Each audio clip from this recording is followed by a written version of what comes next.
मंगलाचरण को जयकारे में ही समाहित करते हुए आइए मिलकर के जय घोष करें। बोलो जयकारा, बोलो मेरे श्री गुरु महाराज की जय।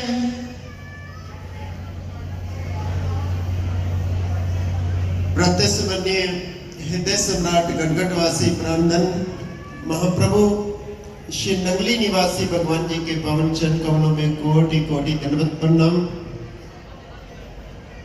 मंचासीन परमादरणीय श्रद्धेय मेरे श्री सत गुरुदेव भगवान जी का आदरणीय पूजनीय सभी संत समाज संत महापुरुष अपनी अपनी अगाध श्रद्धा निष्ठा और प्रेम को लेकर के आए हुए श्री गुरु महाराज जी के प्यारे गुरुमुखों प्रेमियों, अपनी अपनी मनोवृत्ति को एकाग्र करते हुए मेरे साथ मिलकर के जय घोष करें। बोलो जयकारा, बोलो मेरे श्री गुरु महाराज की। परम सौभाग्य है आप सबका जिन्हें श्री सत गुरुदेव भगवान जी के श्री चरणों में बैठकर उनके दर्शन दीदार करने, उनके गुणगान करने और सुनने का अवसर मिला है। जैसा कि आप सबको विदित है, श्री परमहंस अद्वैत मत के प्रवर्तक दादा गुरु महाराज जी श्री परमहंस दयाल जी महाराज जी के अवतरण दिवस के उपलक्ष्य में यह कार्यक्रम सात शब्द मिशन की ओर से होता है, जो पूज्य महाराज जी ने स्वामी सारशब्दानंद जी महाराज जी ने शुरू किया था। तो लगभग एक सप्ताह पहले से ही ये कार्यक्रम शुरू हो जाते हैं। आज सुबह प्रभात फेरी के कार्यक्रम में बच्ची विनीता के आग्रह पर उनके प्रेम वश आना हुआ और उस समय सब लोग मिले और आपने प्रेम के बंधन में बांधकर मुझे भी यहाँ बैठा लिया। मैंने कहीं और जाना था। तो निवेदन ये करना है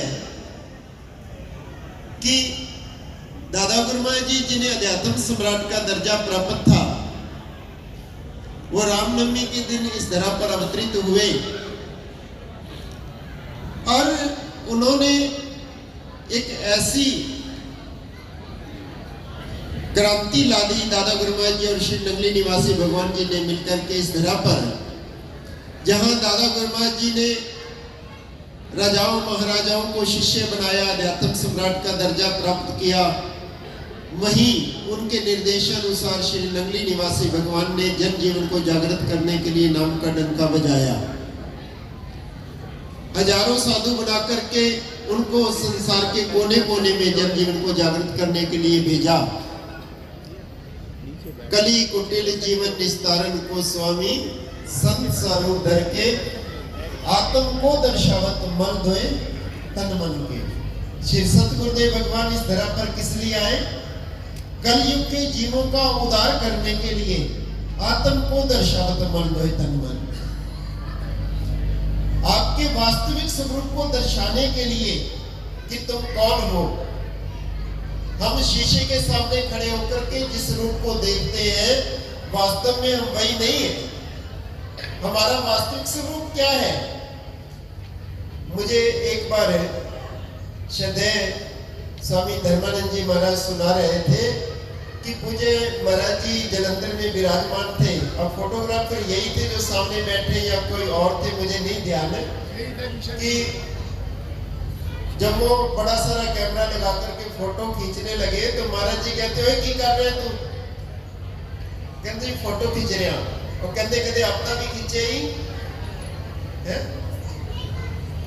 तो हम बाहर से जिस रूप को देख रहे हैं, वास्तव में हम वही नहीं है। हमारा वास्तविक स्वरूप क्या है, ये बोध करवाने के लिए श्री सत गुरुदेव भगवान इस तरह पर अवतरित हुए कि तुम्हारा वास्तविक स्वरूप क्या है। जो जानने के लिए भगवान राम भी गुरु वशिष्ठ की शरण में गए थे। द्वार खटखटाया, गुरु वशिष्ठ कहते हैं कौन? तो राम बोले नहीं। 4 बार ऐसा हुआ तो चौथी बार द्वार खोलते हैं गुरु वशिष्ठ जी और पूछते हैं कि कौन? अरे तुम राम, तुम बोल क्यों नहीं रहे जब मैं पूछ रहा हूं कि कौन? तो राम कहते हैं गुरुदेव यही जानने के लिए आया हूं कि मैं कौन हूं। मुझे कोई राम कहता है, आपने मेरा नाम राम रखा, कोई दशरथ का बेटा कहता है, कोई कौशल्या का पुत्र कहता है, वास्तव में मैं कौन हूँ ये जानने के लिए आपके शरण में आया हूँ। और उसी पर योग वशिष्ठ ग्रंथ लिखा गया। तो ये जिज्ञासा तुम्हारे अंदर भी पैदा हो जाए, इसीलिए ये आयोजन होते हैं कि मैं कौन हूँ। हम जिस संसार के वैभव के लिए, धन दौलत के लिए, मान प्रतिष्ठा के लिए, वैभव के लिए दौड़ रहे हैं, वास्तव में यही सब कुछ नहीं है। एक प्रमाण देकर समझाने का प्रयास करूंगा कि एक लकड़हारा जंगल में लकड़ियां इकट्ठी करने के लिए जाता। रास्ते में बैठे हुए एक साधु ने उसको एक दिन बुलाया कि तुम रोज इतनी बड़ी गांठ उठा करके ले जाते हो और कब तक ये गांठ उठाते रहोगे? तुम्हारा शरीर तो बूढ़ा हो रहा है। कहा महाराज क्या करूं, बच्चों का पालन पोषण करना है। कहा थोड़ा आगे चले जाओ ना, चंदन का वन है, चंदन की लकड़ियां थोड़ी सी लाओगे, बहुत पैसे मिल जाएंगे। उसने सोचा मेरे पिता मेरे दादा यही काम करते थे, उन्होंने तो आज तक बताया नहीं, इस बाबा को क्या पता होगा। लेकिन फिर भी एक दिन वो निकल गया थोड़ा आगे, लकड़ी काटी, खुशबू आई, पता लगा ये चंदन है, जैसी पहचान महापुरुषों ने बताई थी। वो लकड़ी लाता है, बाजार में बहुत महंगी बिकती है, बहुत सारे पैसे मिलते हैं। और तो वो सप्ताह में एक बार जाता है, थोड़ी सी लकड़ी लाता है, बहुत पैसे कमा लेता है। कुछ दिन बीते, सोचा महापुरुषों का धन्यवाद कर रहा हूँ, शुक्रिया करने आया। संत कहते बेटा थोड़ा और आगे चले जाना, तांबे की खान है। कहा ठीक है महाराज जी। थोड़ा आगे गया, तांबे की खान मिली, बहुत सारा तांबा लाया, बहुत पैसे मिल गए। अब तो एक महीना भी अगर नहीं जाता था तो काम चलता था। फिर गया धन्यवाद करने, तो संत कहते थोड़ा और आगे चले जाओ बेटा, आगे चांदी की खान है। चांदी प्राप्त हो गई। फिर धन्यवाद करने गया, कहा बेटा थोड़ा और आगे जाना, सोने की खान है। सोना मिला बहुत सारा। अब तो वो क्षेत्र का धनवान व्यक्ति था। कहा धन्यवाद कर रहा हूं। जाता है तो संत कहते थोड़ा और आगे चले जाओ बेटा। कहा आगे और क्या है? कहा हीरे लाल जवाहरात। चला गया, ढेरों हीरे लाल जवाहरात ला करके घर सजा देता है। और उस क्षेत्र का सबसे सुंदर उसका घर, सबसे धनवान व्यक्ति, वैभव, किसी प्रकार की कोई कमी नहीं, सुख सुविधाओं की। फिर भी जाता है शुक्रिया करने संत का। तो संत कहते बेटा और आगे जाने की नहीं सोची? कहते बाबा जी इसके बाद भी कुछ है क्या? तो संत कहते हैं बेटा उसके बाद मैं हूं, उसके बाद मैं हूं। मुझे पता है ये सब कुछ कहां है, लेकिन सब छोड़कर बैठा हूं ना। जिस खोज में मैं बैठा हूं उससे आगे वो है। और अगर ये जिज्ञासा सबके अंदर पैदा हो जाए, कबीर जी ना मसाल लेकर के चलते दिन में, तो लोग कहते बाबा दिन में क्यों मसाल जलाए हुए? कहा थोड़ी थोड़ी आग ले लो और अपने अपने घर में लगा लो। कमाल की बात है, तुम आग लगाना चाहते हो।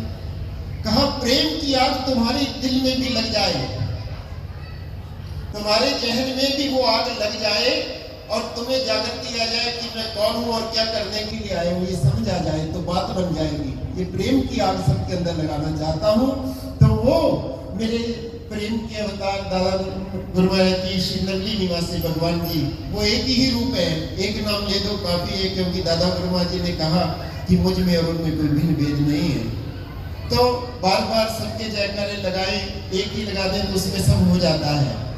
तो वो करुणा के अवतार इस धरा पर आए और आज ये बच्ची करुणा को ही ये प्रेरणा हुई, आज के ये कार्यक्रम के माध्यम बनी। तो जरूरत है हमें श्री सतगुरुदेव भगवान जी के उस दिए हुए उपदेश को अपने जीवन में उतारने की।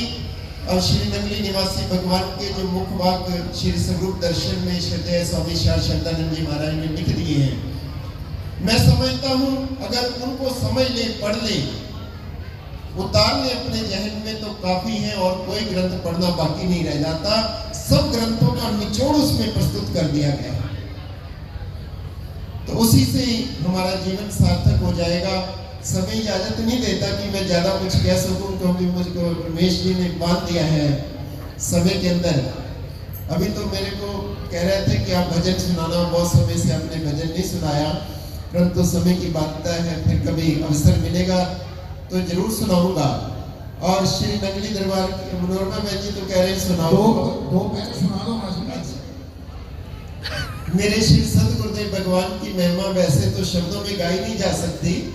किसी शायर ने लिखा है कि मशहूर है आलम में साचा दरबार नगली का, मशहूर है आलम में साचा दरबार नगली का, लेता है नाम अकीदत से सारा संसार नगली का। जो प्यार से दामन फैलाए उसे हर चीज मिलती है, भक्तों के लिए रहता है खुला हरदम भंडार नगली का। वैसे तो लाखों दीवाने आते हैं इसके दर पर, वैसे तो लाखों दीवाने आते हैं इसके दर पर मिलता है किस्मत वालों को प्यार। ये किस्मत वाले बैठे सब, मिलता है किस्मत वालों को प्यार नगली का। यमराज भी उस खुशकिस्मत को झुक झुक कर सजदे करता है। यमराज जिससे लोग डरते हैं, क्या बात है, यमराज भी उस खुशकिस्मत को झुक झुक कर सजदे करता है। हो जाए जो खादिम इकबाल नगली का। जरदारों, धन दौलत से भगवान का मिलना मुश्किल है, मिलता है प्यार के बदले में प्यार नगली का। तो 10 मिनट मेरे पूरे हुए, तो मेरे को 2 मिनट भजन के लिए मिले हैं, 2-3 मिनट में कहूँगा। किस तरह वर्णन करा सिफता मैं तेरे दर्दियाँ, किस तरह वर्णन करा सिफता मैं तेरे दर्दियाँ। बड़ियाँ बड़ियाँ हस्तियाँ तेरे दर्द सजने कर दिया, बड़ियाँ बड़ियाँ हस्तियाँ तेरे दर्द सजने। वो किस तरह वर्णन खुश नसीबानू नसीब हुंदा है तेरे दर दा प्यार। खुश नसीबानू नसीब हुंदा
एक अंतरा और कहूंगा, मुल पैंदा है हमेशा तेरे नली तेरे प्यार दा, मुल पैंदा है हमेशा तेरे दर ते प्यार दा, कीमत नहीं पैंदियां हो, की पता नहीं पैंदियां याद ते चढ़दियां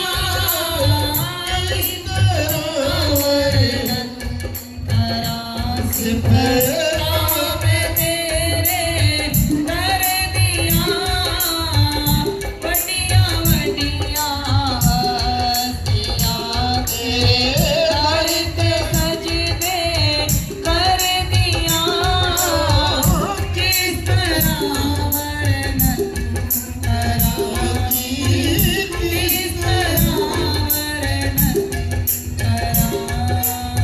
बोलो जयकारा। महाराज जी की जय। इन्हीं शब्दों के साथ आए हुए आदरणीय श्रद्धेय सभी संत महापुरुषों और इस कार्यक्रम के आयोजक बख्शी परिवार और मल्होत्रा परिवार व सभी संगत को लाख लाख बधाई और प्रभु चरणों में यही प्रार्थना कि श्री सतगुरुदेव भगवान सबको अपनी अमूल्य भक्ति प्रदान करें। भक्ति दान मोहि दीजिए गुरुदेव के देव, और कछु न चाहिए दाता निस्तिन तुमरी सेव। बोलो जयकारा। बहुत बहुत धन्यवाद।